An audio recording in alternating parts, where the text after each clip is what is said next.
Good Friday morning, guys. My name is Jerry Miller, and thank you kindly for joining us on Real Talk with Keith Smith. It's an absolute pleasure to connect with you guys on the I Love CVille Network on a show that is presented by Yes Realty Partners, a name you can trust in real estate.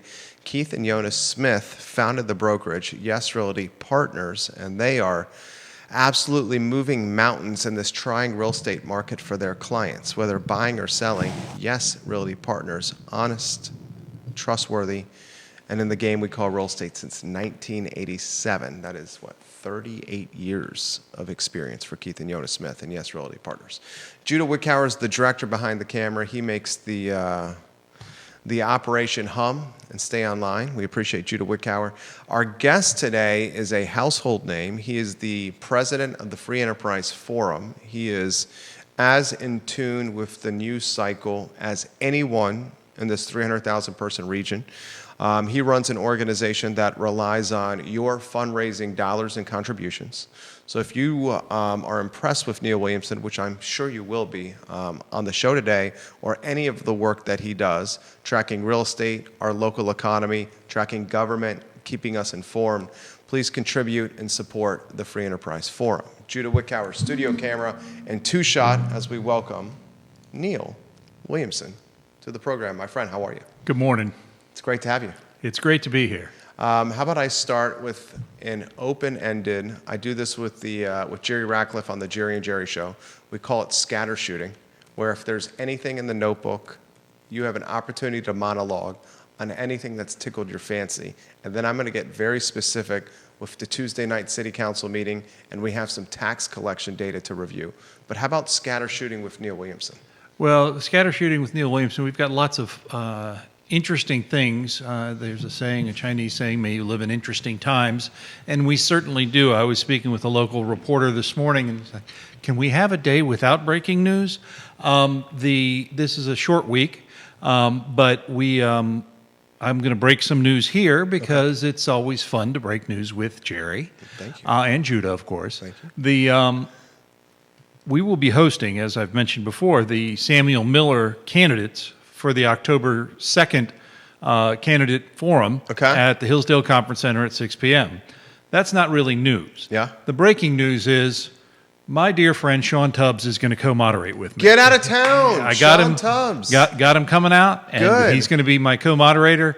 We will be working on the questions together over the next couple of weeks, and he will be joining me on the stage along with Fred Missel and Scott Smith, who are the two candidates for the Samuel Miller District in Albemarle County, the only contested race in Albemarle County. The only contested race in Albemarle County, a Republican and a Democrat. Scott Smith, the Republican. Fred Missel, the Democrat. Missel works for the UVA Foundation. Missel connected long-term in this community. Scott Smith, newer to the community, although he's made some inroads quickly. The Samuel Miller District, the largest geographical district of any of them in Albemarle County, the wealthiest district, the Samuel Miller District of any, and a contested election is a good situation. How do you think this race has been playing out so far? I commend the candidates. They've been, what I've seen so far has been sticking to the issues. They have different perspectives on the issues. They both come to it from different places. And I think accentuating those differences is what contested elections do. 100%. And we firmly believe at the Free Enterprise Forum, contested elections make better candidates, better elected officials. I say that with all due respect to my friend Ned Galloway, who is running uncontested. For the third time, right? Third time, yeah. Who's afraid of a Ned? But it is clear to me that a contested election is what voters get the best picture of the candidates. What is the last time we've had a Republican and a Democrat go toe-to-toe in the Albemarle County Board of Supervisors race? We've had independents. Yes, well, there's an interesting Diantha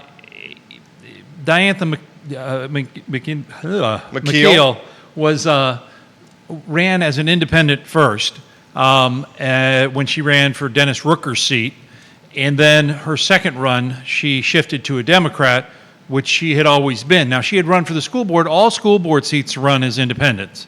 So it is, I think the independent moniker is is probably most appropriate at the school board, and it's still appropriate at the Board of Supervisors. There is not a Democrat or a Republican way to fill a pothole. That's back to Ed Koch in New York. But the idea of local government is really about rubber meeting the road. And the reason I love local government is I run into these people at the grocery store. You know, you get to know them on a personal level that you don't get at the State House or at D.C. Dave Shreve, who lost the Jack Jewett Democratic primary to Sally Duncan, got hammered, double-digit capacity hammered, stopped by our studio. I'm not speaking out of turn here, Judah. I don't think Judah would think I'm speaking out of turn. Stopped by here, rode his motorcycle downtown, had his motorcycle helmet under his arm, came into the studio and said, you know, you were right. I should have done some things differently, Jerry, with my campaign and had gotten more on the aggressive than I did. My plan was strictly door knocking. And then he said, and he's going to come on the show, and my hope is when he comes on the show, the skeletons will come out of what happened in the race. But he said, and I'm not speaking out of turn, that he underestimated the behind-the-scenes influence Diantha McKeel had in this race, in particular through her endorsement of Sally Duncan, and the behind-the-scenes influence Diantha McKeel had with knocking Dave Shreve and his campaign. And he attributes that lopsided loss to McKeel's significant clout and influence in the Jack Jewett district with voters and her endorsement of Sally Duncan. His words, not mine.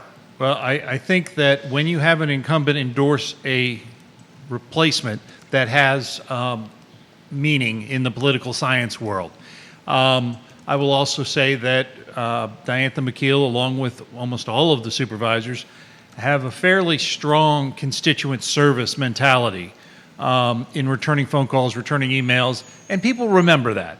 If you don't return a phone call or an email, people remember that too. Absolutely. And so when someone who has been someone that you've counted on and has returned your call says, this is the person that I'd like to see in my seat, that does tend to carry weight in the political science community. How do we include the impact or influence that maybe city, urban policy lobbying group Livable Charlottesville had in this race? Because they went immediately out of the gate with their backing of Duncan.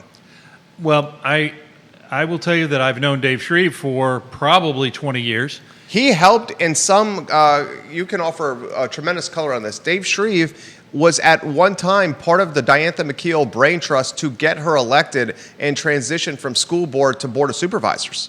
And then there was a little bit of squabble, falling out beef with Shreve being on the, you're going to have to help me with the exact board he was on. Was it economic development? He was on the Economic Development Authority.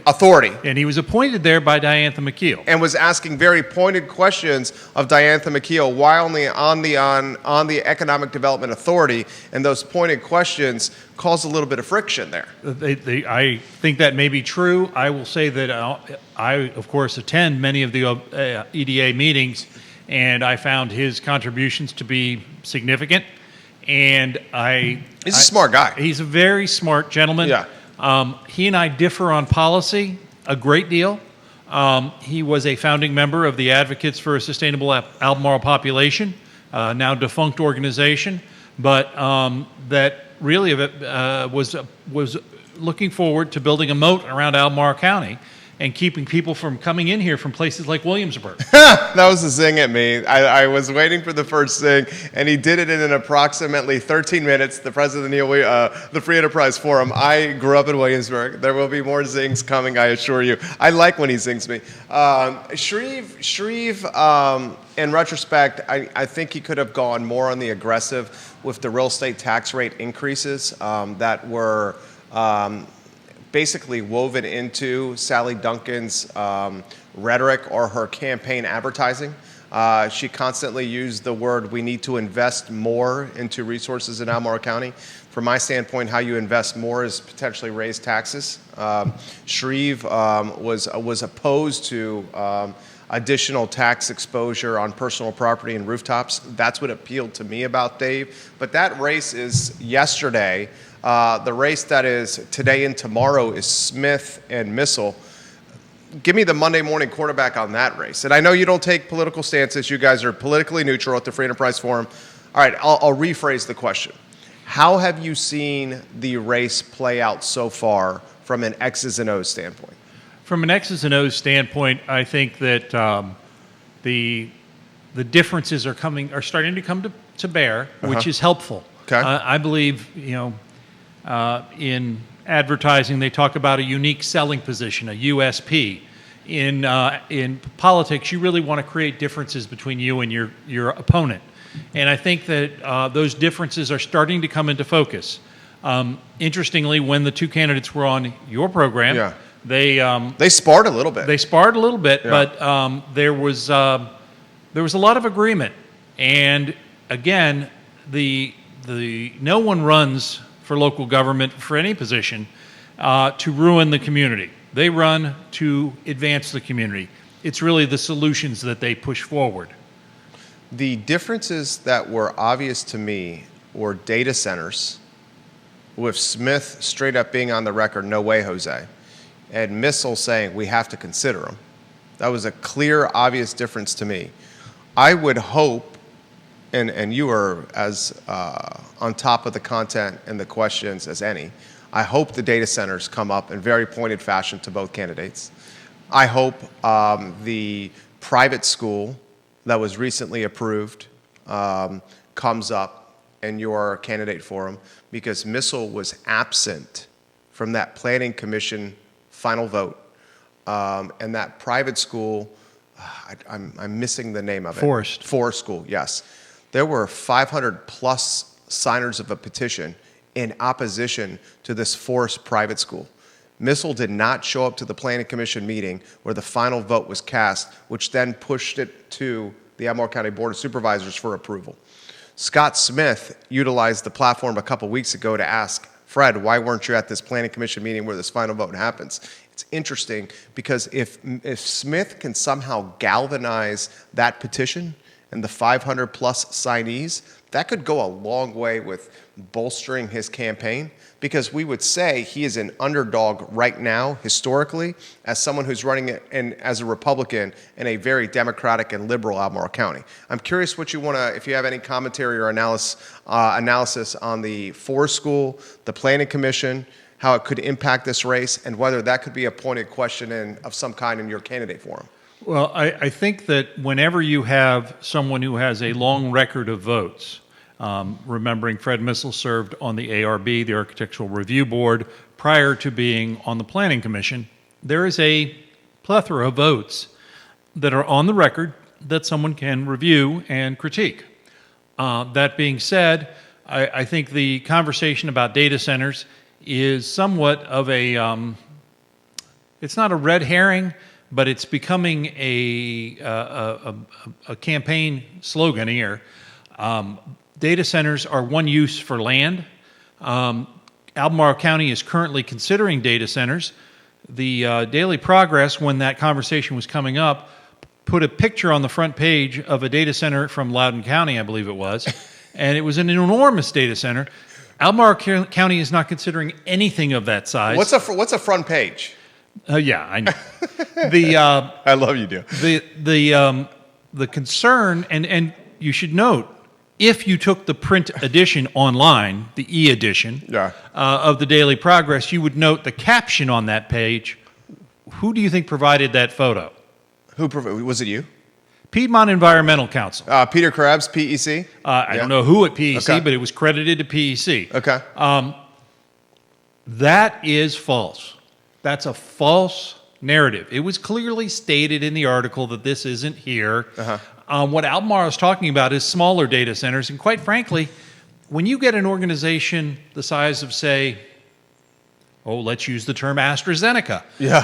They might have a small data center. Sure. I mean, this office may run off of server farm, a small server. Sure. Well, you have a data center. Well, it's the closet back here. Yeah. And as you grow as an organization, you have to have a larger data center.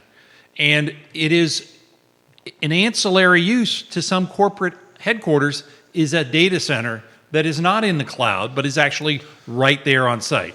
What'd you make of the AstraZeneca news? AstraZeneca, I'll set the stage for the viewers and listeners.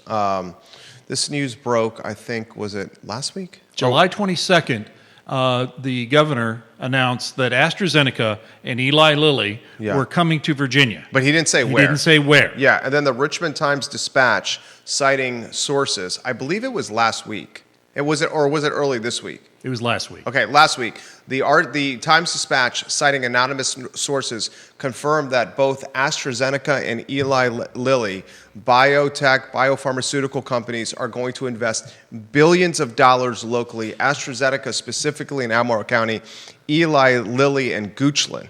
And they're doing so to ride the proverbial coattails of the Paul Manning Biotech Institute that is coming online now on Fontaine Avenue. Another interesting twist on this, and goodness gracious, it's been a fantastic week for content creators with news, is the head of the Paul Manning Biotech Institute was formerly a senior vice president at AstraZeneca. So I'm someone that's always like the Ronald Reagan trust but verify. What's the role that the head of the Biotech Institute now at UVA played in potentially recruiting, seducing, romanticizing AstraZeneca, his former employer, to Albemarle County, miles away from his facility, when just a handful of months ago, he told everyone that's willing to listen, I'm going to turn Charlottesville and Albemarle County into the Silicon Valley of biotechnology here locally. I mean, exact words here. It's a phenomenal story here. Another layer to this onion is some folks in this community opposition to how this was handled, because they thought there should have been more notification from Albemarle County about the AstraZeneca relationship to prepare from a quality of life standpoint, cost of living standpoint, traffic standpoint, all the above. I don't really buy into that. I have questions for you, and we can go open-ended first, but the questions I have for you is this tied to Ravenna Futures, where AstraZeneca is going to go? The second question I have for you is, how's this going to impact the labor market, job market, with incremental jobs created here? And maybe I should start open-ended. What do you make of the AstraZeneca news? Why don't we start there? Well, I think I have to start by quoting Leroy Jethro Gibbs. I don't believe in coincidences. Right. Me either. I don't. So I don't either. The idea that, I think that was Rule 3. Yeah. But that his former employers coming here? Yeah. There's there's just a feeling that maybe they were looking at Virginia, he was hey, how is this, and that type of thing. Sure. That being said, these kinds of things have a gestation period of years. And Albemarle County, for a couple of years now, has actually been a little more economic development friendly, dating back to the Roger Johnson era, where it was enable Albemarle was the strategic plan. And the question, of course, comes to me as one who's been in the real estate market here, where could you put such a thing? Right. And you're talking billions of dollars as a headquarters. Where could this go? Where could it go? Right. So you think Ravenna Station or Ravenna Futures? I have no idea. But that's the scuttlebutt. I've heard that rumor. Yeah. But I know that the governor announced this potential issue July 22nd. Right. We got word of this last week, really out of the. There's a grant. A committee of senior statesmen that are part of the large employer incentive fund that is a state fund, and each of those organizations, Eli Lilly and AstraZeneca, are receiving $10 million from the state from the Commonwealth to locate here. That being said, out of that is where we got this information. Okay. The sourced information that was reported by the Richmond Times-Dispatch. Yep. And re-reported by others. But as someone very close to this discussion had said, well, if the governor announced it July 22nd and a company has to make certain that it does its due diligence and engineering for a site, can that be done in a month? Right. How long does it take? And so I anticipate we may not hear anything more about this 60, 90 days now, because they're going through engineering review of whatever site they're looking at to see that, yes, it can work, and yes, it has the entitlements it needs, and yes, it has the infrastructure it needs. But you don't think that's already been done? I don't think the brass tacks of it has been done. They're writing plans now. Okay. They're looking at plans. What you did was a schematic. You did we should be able to do that. How you do it and how much it's going to cost to do it wasn't considered. Yeah. There are always mitigating factors on any site. And those mitigating factors can be topography, they can be streets, they can be sewer connections, it can be anything. But each of those has to be considered and calculated in. They are coming somewhere because the governor has announced it. I have a fairly good amount of faith in the reporting that I've seen and the people that I've talked to about this who won't talk about it. You're talking about the Times-Dispatch reporting. The Times-Dispatch reporting. Okay. And people that I trust that won't talk about this, Yeah. which makes it A story. clear to me. It's a story. It's a story. Yeah. If they don't talk about it, it's a story. We've been in this game long enough where if there's no talk, it's a story. If it's not a story, they tell us it's not a story. Rivanna Futures or Rivanna Station, doesn't that seem like the logical fit? Rivanna Futures is a greenfield opportunity that is owned by Albemarle County, Right. who is looking to develop infrastructure. Was it 450 some acres? I don't remember how much is in the development area. Okay. But the majority is in the development area. I think there are about 88 acres that are in the rural area. But that's right off of 29, which wouldn't be bad. Yep. Close to the airport. Close to the airport. That is not as important as 29 because you're going to be, if it's a manufacturing facility, you're going to be moving product. So you need to think about ground transportation or train transportation. So locating somewhere that's close to that and makes it efficient is critically important. William McChesney says, how about Norfolk Research Park? I think that's a possibility as well. Where else do you have greenfield development, which is what everyone prefers because otherwise you often have remediation. But I think that just people that have been here a long time know of several, probably 5, sites that might fit such a use. What's that short list? You got Rivanna Stations, Rivanna Futures, Norfolk Research Park, that Virginia Eagle area, 29 South. Which is going before the Planning Commission Right. Tuesday, I think, or did it go? Yeah, it was Tuesday's coming We up. have a planning commissioner, Lonnie Murray, watching the program. Maybe you can offer that insight for us, Lonnie Murray? Well, there's a housing project that's going in that site. Yeah. And I saw it on a Planning Commission agenda, and it wasn't this week because I did attend virtually the Planning Commission this week, or maybe it was this week. Anyway, there's a residential site that's there, so it's not properly zoned at this point. Yep. So while it's a possibility, and it is in a great location for logistics, being right there on 64, I'm not convinced that that site is the site that's being considered, but I really don't know. So interesting. What is the economic impact? First, when does this come online? We're guesstimate here, and then economic impact here. Well, let's see. When does the project that hasn't been announced come online? Yep. I think you're looking at a minimum 36-month build-out. Interesting. That long, huh? Well, for a headquarters and manufacturing facility, Yeah. that long seems reasonable to me. Okay. And if there's any rezoning, it might add another 12 months.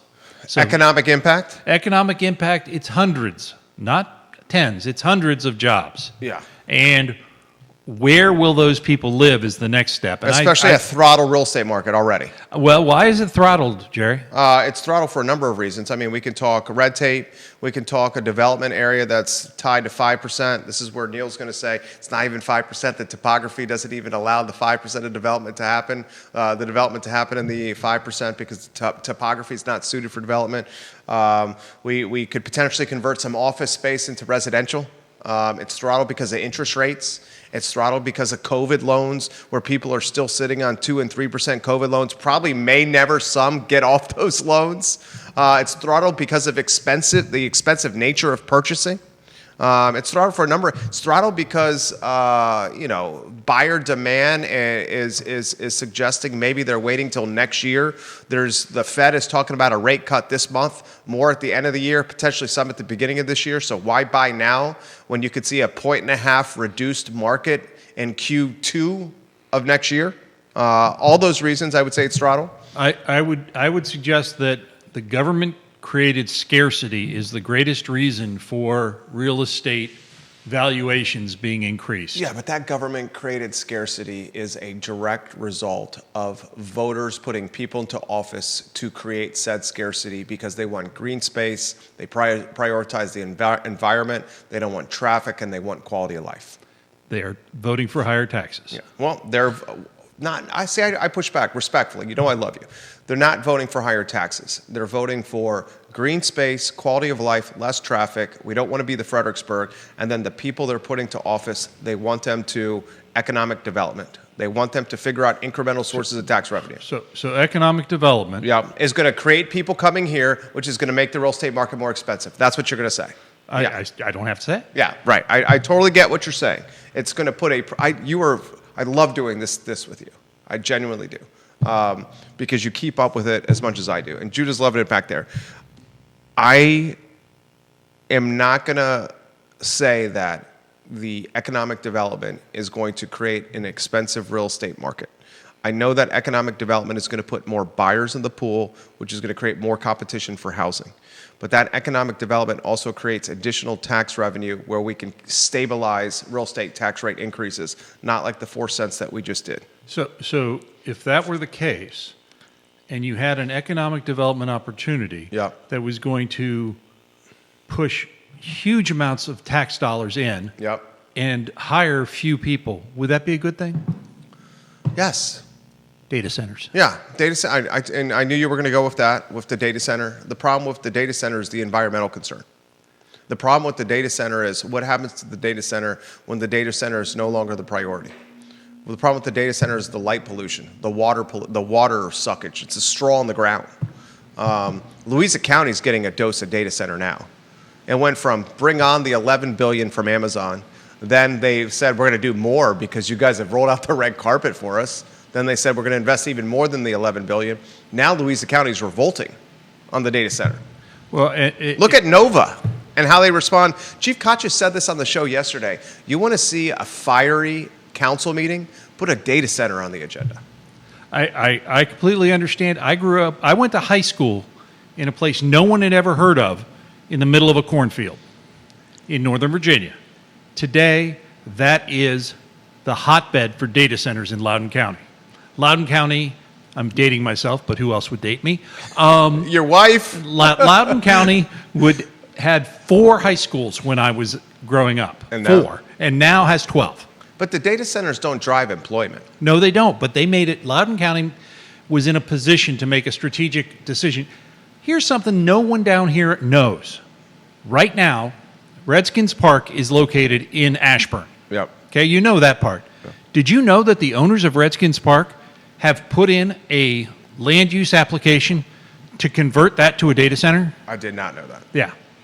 And they have no intention of doing so anytime soon. Yeah. But that just drives the value for their drives the holding. value for the property. Yeah, right. And it's just logic. And so I think that the way Albemarle is approaching data centers is interesting, to say the least. Emily Kilroy. She's going to get some props here, right? Emily, You're a big fan of Kilroy. Emily and I have known each other a long time. Yeah. And I hope she's watching. Emily, I hope you're watching. I anticipate she is, and I promised her that I would make certain to skewer her today, because there are times where Emily makes me crazy. Kilroy, when are you coming back on the show? Yeah, she won't come back. She spent an hour with us, and she's like, good night. He's asking me pointed questions on the show here. I thought she did a great job. She did a great job. But, did you think I was fair with You're always fair, Okay. Jerry. I'm sorry, am I at a Trump cabinet meeting? The whole idea behind this is diversification of revenue. Yeah. And employment. Yeah. I would really like to see Albemarle County be a place where my children and grandchildren can grow and work. I get that. All right, here's a question that needs to be asked with AstraZeneca. Is Albemarle County offering tax breaks for AstraZeneca like they did with Home Depot? If they do, it will be in public after the announcement. Yeah. I would imagine the answer is yes. And I would imagine the best opportunity for tax incentivization from Albemarle County for AstraZeneca is Rivanna Futures and Rivanna Station, because Albemarle County owns the land. Well, Rivanna Station, Albemarle County doesn't own the land. Sorry, Rivanna Rivanna Futures, yeah. Albemarle County owns the land. Right. And there could be some sort of sweetheart deal for that. But that would be discussed first in a closed session of the Economic Development Authority, and then in a closed session of the Board of Supervisors, but then would have to be discussed in the open and voted on in the open by the Board of Supervisors. Right. I'm looking at the county website, 462 acres of land located on Boulders Road off Route 29 in northern Albemarle. Ladies and gentlemen, this is going to drive tremendous value for this gentleman's jurisdiction, Greene County, who is adjacent to where it's located. I think homes in Greene County are going to absolutely appreciate considerably. And I had a significant heavy hitter in town tell me earlier this week, I won't utilize his name, he watches the program, that this is going to also drive tailwinds and demand for CRE, specifically office space, commercial in Albemarle County and around Charlottesville. Time will tell. So much to cover here. I got so much I want to cover here. I want to get to Tuesday night's fiasco. Those are my words, not yours. I don't know if you would describe it as a fiasco. I call it as fiasco. The city council meeting, Chief Kachis, a camping ordinance, an encampment ordinance. He's like, you guys asked me, council, to put this ordinance together. Sean Tubbs, love Sean Tubbs. He publishes a story on the CVille Weekly, not on his community Substack. It's published outside the normal publishing window of when CVille Weekly releases content. They never release fresh content Friday, Saturday morning. This story came out. The timing of the story was before the meeting on Tuesday night, which is probably why it was released Friday night, Saturday morning, when Tubbs's coverage of Kachis, this camping ordinance to manage the houseless population in Charlottesville, is published on the CVille Weekly. It immediately goes bananas on social media, specifically with Nakia Walker and her contingent and Livable CVille and their contingent. This then creates an organized campaign against the ordinance. Kachis goes before council on Tuesday night, taking verbal arrows left and right. Friend of the program, Greer Achenbach, took bazookas left and right, bazookas. Council pretty much left these folks out to dry when it was council who came up with the idea. Tuesday night's fiasco, open-ended. Where do you want to start on that? Well, first, I want to start on I know too much. Sean Tubbs submits an article to CVille every Friday. Okay. That's his deadline. Okay. So what CVille chooses to do with it beyond that has nothing to do with Sean. Yeah. It has to do with the publication. Absolutely. But They released it early. I'm not arguing that point. Yeah, I'm just okay. suggesting Sean always does his story on Friday. Yep. That being said, this meeting was noticed the week before, and the agenda was out, and it included this on the agenda. Anyone could see that on the agenda. That being said, I think that we should examine other localities across the nation that have dealt with homeless populations, and how have they dealt with it, and what has been successful. I firmly believe, the Free Enterprise Forum firmly believes, that every human being has value. That being said, every business should have the opportunity to succeed. That's not a guarantee of success, but an opportunity. And when those two things run into conflict, someone must deal with it. I thought Chief Kachis yesterday was very good on your program. Thank you. In saying, I thought so too. Saying point blank, that I don't have the authority to move somebody who's sleeping next to your lunch table. Right. And you're paying to be at that lunch table. I noted a couple of restaurateurs in the audience. Mike Rohde was in there. Yeah. Wearing shorts. Yeah, I love Mike Rohde. I didn't notice what Mike was wearing. I did. David Toscano was in there. He tried to speak. We spoke to David Toscano this morning, Judah and I, and he was not able to get in the draw or the lot, whatever it's called, right, to speak. But he was there to speak, but didn't get picked. Right. Well, the lottery, if you may. Yes, but you have an opportunity at the end of the meeting. If you stay all the way through the meeting, you have a second opportunity to speak. But then you're dealing with John Hall. Well, John is energetic, but the bottom line for this is that I also think there is a. We wrote a blog yesterday saying there's a problem. So if you go to freeenterpriseforum.wordpress.com, you'll see what we believe, and I believe that a shelter will help. a low barrier shelter, but I was speaking to a heavy hitter in town, as you call them, and someone that's involved with the Salvation Army and has been examining this issue. Well, that low barrier shelter kicks everybody out in the morning. Where do you think they will go? Probably around the low barrier shelter. Tonsler Park. Or the downtown mall? Yeah. Well, perhaps. Perhaps. The new Salvation Army head is now on the record saying that Fifeville's not the best place for a low barrier shelter because the largest aggregation of addiction in the city is in Fifeville. And why would you put a low barrier shelter in the area where addiction is most prolific? His words. I understand that point, but at the same time, what about a beacon of hope within that district? Yeah, I thought the Fifeville spot was perfect. Well, I mean, I don't have a dog in that fight, but I think that that's just one of the silver buckshot needed to solve the issue. Yeah. Robert Liberty, you get $50. Yeah, here's $1. Yeah. We routinely plagiarize Robert Liberty's silver buckshot, not silver bullet phrase, moniker. Right.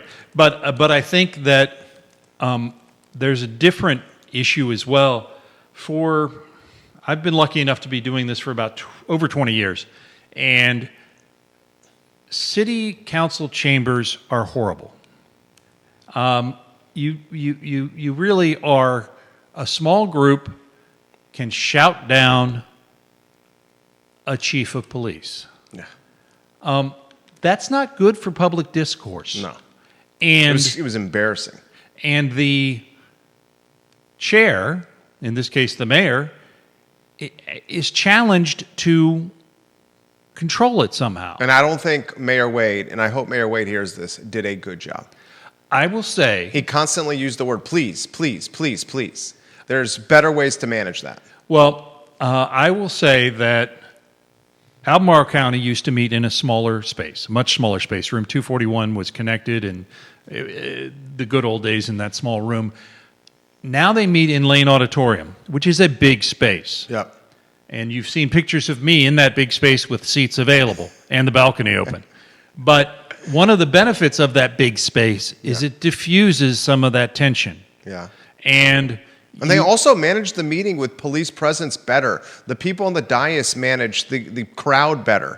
I will say they do not allow cheering. Yeah. And they will, if you cheer, they will throw you out. 100%. And I've never been thrown out, but I've watched people be thrown out. I went to a school board meeting, and I forget what the topic was about. A school board meeting, and was like getting a bit boisterous because I'm an emotional person.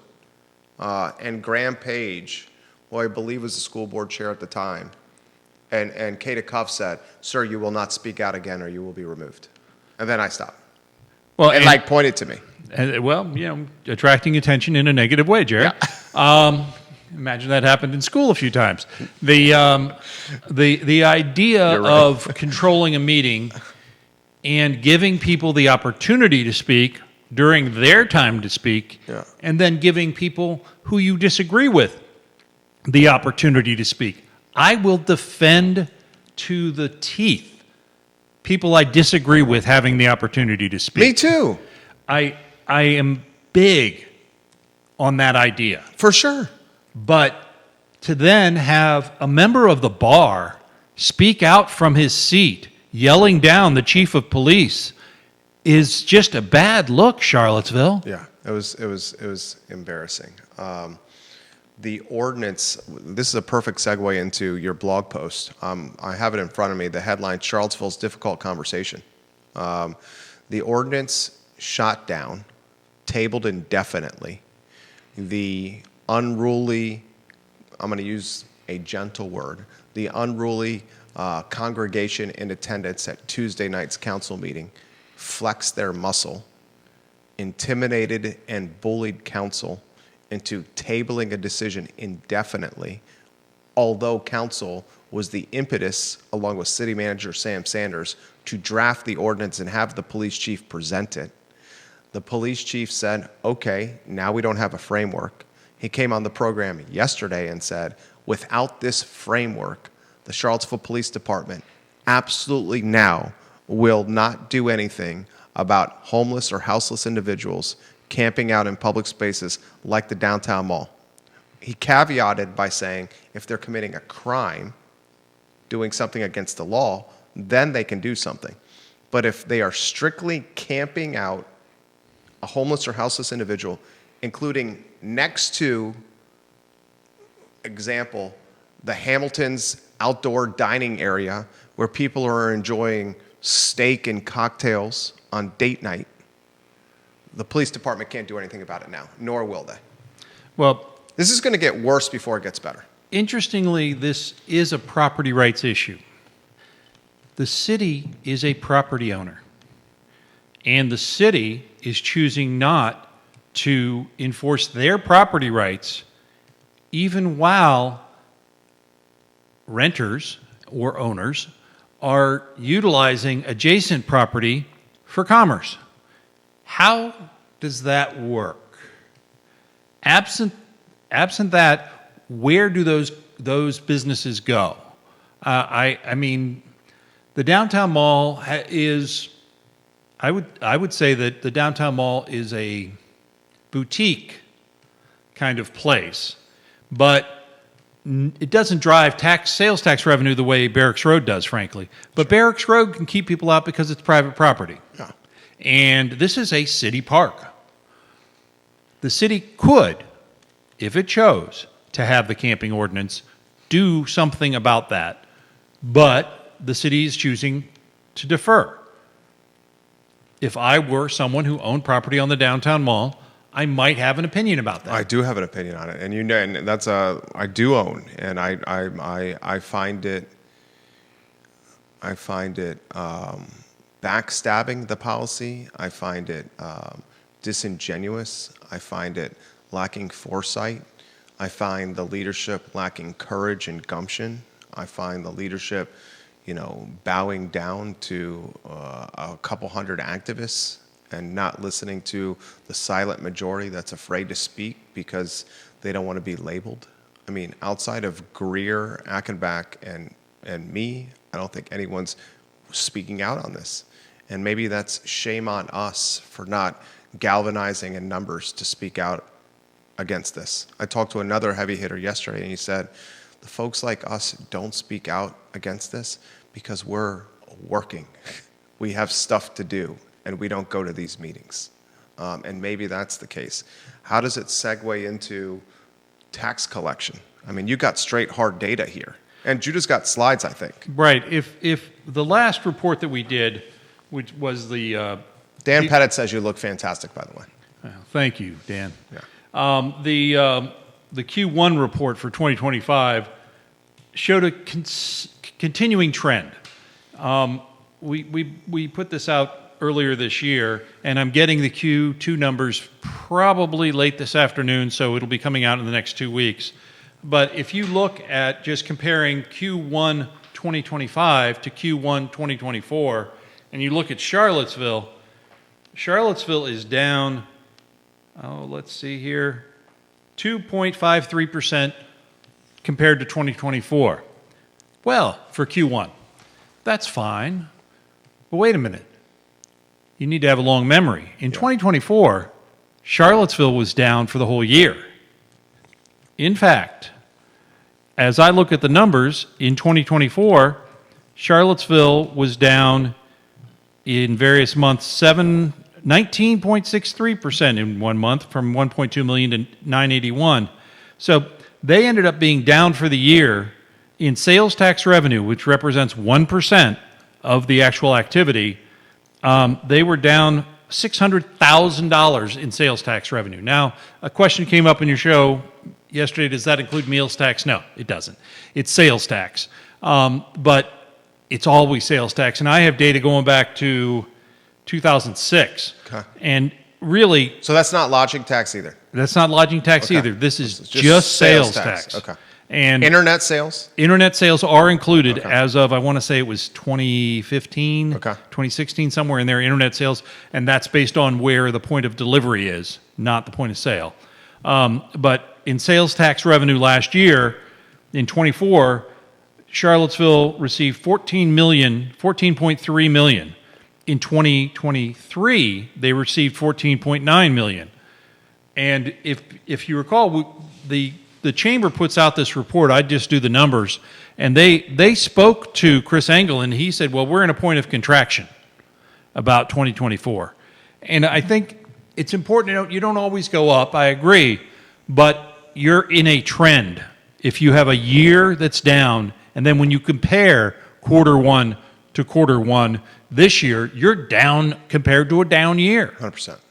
So 100%. I am very concerned about Charlottesville's sales tax revenue, and I'm very interested to seeing what the halftime report is, which will be coming out in the next couple of weeks. And then recently, Bonnie and Reed yesterday announces they're closing the restaurant where Brasserie Saison was. Stefan Friedman invested a lot of money into that, labor and business model. Alakazam closes. The proprietor of Alakazam, she says on the record, and Greer Achenbach referenced this in her public comments, that traffic and sales volume is down 30% year over year with her toy store in the mall. Well, I think that's true, but when death of a business is bad, period. Business people, all of them are optimists. You have to be to go into business. Yeah. That being said, there's a churn of restaurants here in Charlottesville. I mean, how many restaurants have been in certain places? There is a natural churn. Businesses like Alakazam, a little bit different story. However, she was also quoted not so long ago stating that the tariff impacts would impact her business as well. And then you also have legacy. Where are you in your life cycle as a business owner? Mm-hmm. What is your legacy? What is your succession plan? So those are all things that enter into when a business closes. Yeah, I agree 100%. But we also are, you're one of the sharpest people in Central Virginia. When you have the houseless making it unwelcoming to come downtown, people are not going to come downtown as much, especially parents with children. And it's a toy store. Children are important. And I know a local shop owner on the downtown mall who tells her clients to only come during the midday hours of the day. That's the only time that she feels comfortable bringing her customers to her store. Yeah, and that's terrible. And imagine if you're a restaurant and your business model is tied to dinner, or take it a step further, your business model and your profit are tied to what happens after dinner with serving drinks and cocktails, live music, entertainment until 1:30, 1:45 in the morning. You know, I think we have a serious problem here. And you've been ringing this alarm. I've been trying to ring this alarm. Greer's been ringing this alarm. And these are my words, they're not your words. I'm not trying to put you in a tough spot, just like I prefaced it with Chief Kachis. The leadership we have on the dais now is intimidated by activists to really solve this problem. And solving the problem is enforcing the fact that they own the mall. You can't camp here. You need a different spot for it. Hell, it's the 50-year anniversary of downtown next year. The 50-year anniversary of one of the most prominent pedestrian malls in the nation. I mean, and that's not hyperbole, folks. One of the most prominent pedestrian malls in the country is Charlottesville. I just don't see anything being done. Yeah, I agree. I think You got a lot of comments coming for you. I think there's a solution that needs to be grassroots-driven solution. There's a need for housing. There's a need for compassion. There's a need for solutions for the unhoused. To say, get off the downtown mall is not a solution. Where are they going? There are solutions. They will be expensive. Sam Sanders has said that clearly. But if that's the solution the city wants, the city should work together to find that solution so that the commercial enterprises can continue and we can treat in a empathetic way those who are unhoused. Yeah, 100% agree with you. Chief Kachis made a point on the show yesterday that the city can't even find a for-profit organization or nonprofit organization to run a shelter. The city has the money for a shelter, but no one is willing to run a low barrier shelter. I mean, think about how difficult that business model is. Snook made the point, and I think Michael Payne made this point on Tuesday night's meeting, we're more than a year away for a low barrier shelter coming to fruition. I think we have this perfect storm downtown where now the police, they were just eradicated of power to manage the houseless with this ordinance being shot down. That's what happened Tuesday night. We have council saying they're more than a year away from a shelter materializing. This is a perfect storm for worst before it gets better scenario, which sucks locally. And I just don't see anyone doing anything about it. I'm being told that the folks are over at the Haven have a number to exit, and that number to exit the Haven, it has a five handle, 5 million. And if they want the Haven gone, it's not even close to that market value. I'm being told if they don't get that number, they're just going to double down on what they're doing over there at the Haven. Call that whatever you want, viewers and listeners. I'll just let you make that interpretation. It's getting messy. And what's Chris Engel doing about it? He's the head of economic development. What's Chris Engel gonna say? He had a commentary on occupancy downtown. He's like, oh, it's a healthy scenario. I think the occupancy was like, what, a point? Something in the neighborhood, like 1 point? Right. Vacancy? Vacancy, yeah, right. on the downtown mall. And I pushed back on that. I'm like, Chris, the storefronts that are being occupied now in the mall are not tax revenue driving storefronts. You got CRHA on there. You got Operation Hope on there. Operation Hope is an assimilation back into society from incarceration to assimilate back into society as a normal citizen, nonprofit. But CRHA is not driving revenue. CRHAs may not be driving revenue, but Operation Hope is an entity that pays property taxes. They pay property taxes. Is CRHA? CRHA, I'm not certain what their property tax status would be. Right. I believe the city at one point owned that, but then they transferred to CRHA, and I don't know. That speaks to property taxes, not sales taxes and meals taxes and other things that, when the pizza joint was in there, they were generating. Right. Alakazam's now not going to be doing sales tax anymore. Bonnie Reed's not going to do sales tax. How long has Commonwealth Sky Bar been vacant? I mean, forever, since COVID. We're talking years. Alan Kajine's been vacant over there. Well, I mean, there are many venues that haven't reopened. Draft. Stefan Freeman, a co-owner there. Again, nothing happens absent a willing property owner. And the willing property owner may be willing to sit on that property with a long view that this too will pass and it will be solved. And that view may be accurate, but they may not want to take the risk of opening at this point. Lonnie Murray, watching the program, he's got a comment. He's emphasizing, I'm speaking as an individual here. He says, there have been other Virginia localities with a more laissez-faire attitude towards the real estate development that have had higher tax rates per capita. Local governments typically lose money on residential development, particularly when it is in rural areas and not mixed use or compact. It seems to me that the mix of uses is critical to keep taxes low. The invisible hand of the free market is not a panacea. After all, would we ever assume that if we deregulated the pharmaceutical industry that they'd make insulin less expensive? That said, there certainly is a role for the free market, but I think about it more like a playground. A playground without rules is dangerous, but a playground with too many rules is no fun. Well, that I appreciate that comment, Lonnie, and I agree. A playground with too many rules is no fun. I probably broke a few of those playground rules over the years. But that actually speaks to a report we issued the end of last month, the Local Government Spending Index. And Albemarle County has a landmass of 722.61 square miles.